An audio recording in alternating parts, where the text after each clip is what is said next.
Hello students, today we are going to read about the next part of this chapter, that is about firefighting and flame. Earlier we have read about combustion. As we already know that fires at homes, shops, factories can be very disastrous and often cause loss of life and property.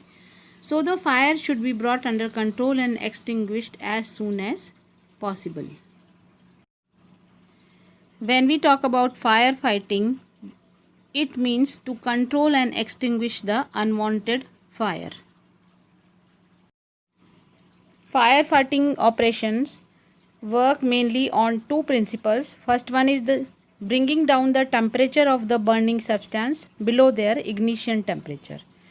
And the second one is cutting off the air supplied to the burning substance.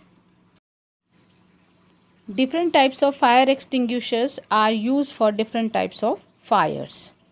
Let us learn about them.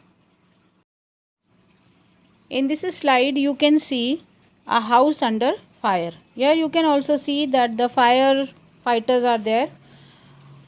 Now what they are doing there? They are extinguishing fire by throwing water with high pressure. We can control fire with the help of water also. If a fire breaks out in our house or in our neighborhood, the first thing we must do is to call the fire service by dialing 101. When a fire brigade arrives, the firemen extinguish the fire by throwing water. When water is thrown on the fire, it cools the combustible substance below its ignition temperature. You have already read about ignition temperature, and prevents the fire from spreading. The water, when heated by fire, forms water vapors which also surround the combustible material, helping in cutting off the supply of air, which I have told you earlier that we can extinguish fire by bringing down the temperature of the burning substance and cutting off the supply of the air from the burning substance. Thus water is very effective in firefighting operations, but water as an extinguisher has some limitations which are as follows. First one is water cannot be used to extinguish fires in electric wiring caused by an electrical short circuit. This is because water is a conductor of electricity. When it is poured over burning electrical wires or appliances, it causes electric shocks to the people involved in the firefighting. Second one is water cannot be used to put off fires caused by burning of oil or petrol, because water being heavier than oil settles down at the bottom. The oil floats over this water and continues to burn.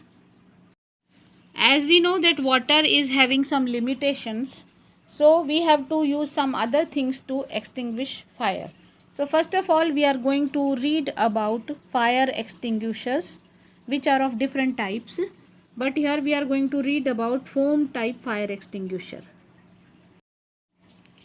Here in this slide you can see a fire extinguisher is there, and this is a foam type fire extinguisher.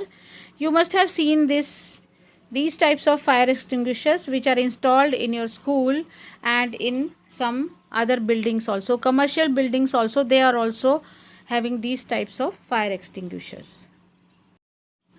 Some other fire extinguishers are also there which work on the principle of carbon dioxide as a fire extinguisher.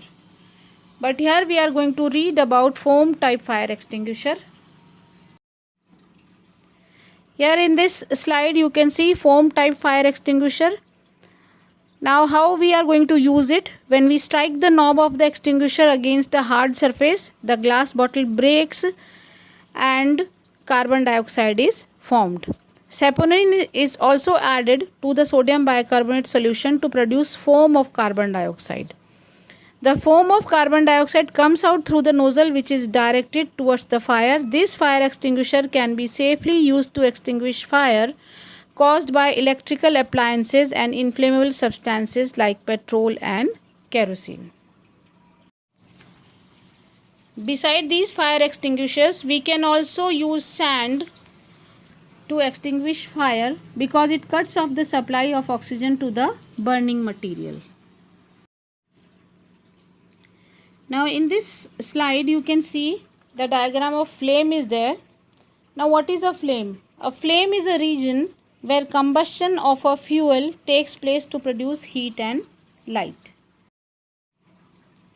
You can see flame when gases like LPG undergo combustion, when we light a candle.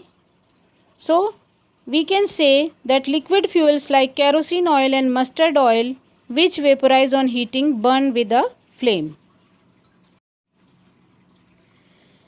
Now when we talk about a flame, there are different zones of a flame. So here we are talking about candle flame. A candle is a column of wax provided with a wick at the center. A candle is made up of paraffin wax, which consists of a higher percentage of carbon. Paraffin wax vaporizes and burns on heating and produce a flame.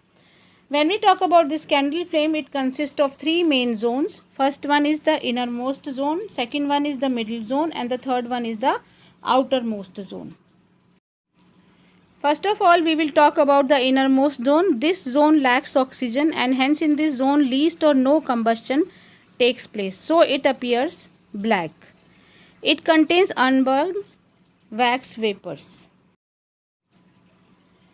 When we talk about the middle zone, in this zone there is no enough air for complete burning of the wax vapors, and the partial burning of wax vapors produce carbon particles and carbon monoxide. The unburned carbon particles become hot and emit yellow light. Now comes the outermost zone. In this zone there is a plenty of air around it, so complete combustion of wax vapors takes place, producing carbon dioxide and water vapors. It has the highest temperature in the flame. In other words, we can call it the hottest zone of the flame. This is the reason why goldsmiths blow the outermost zone of the flame with a metallic blowpipe for melting the piece of gold and silver into desired shapes to make jewelry. When air is blown through blowpipe into the flame, it helps in the rapid combustion of unburnt fuel and hence makes the flame hottest, sufficient to melt gold and silver. Now we will read about that what is fuel. The material which are burnt to produce a large amount of heat energy are known as fuels.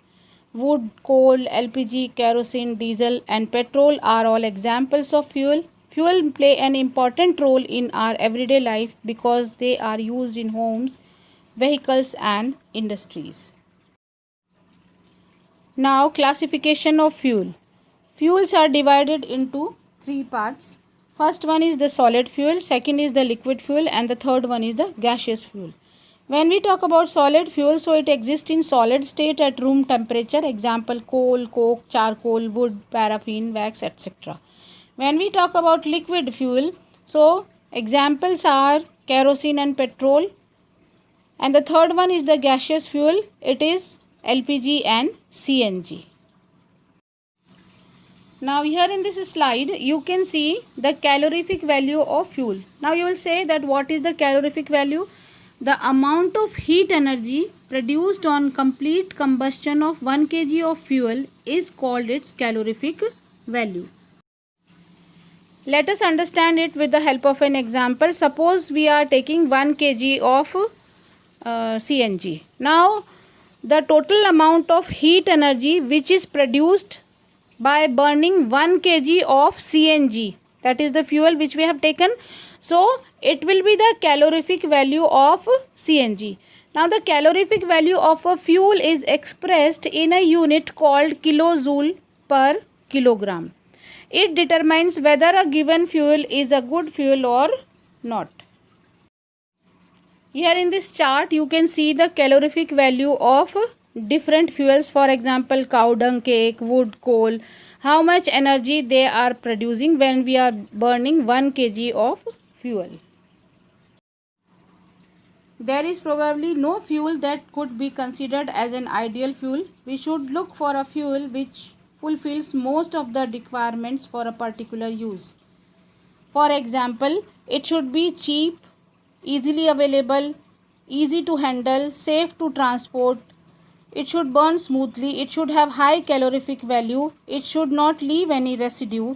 In this way, we can say that it could be the characteristic of an ideal fuel.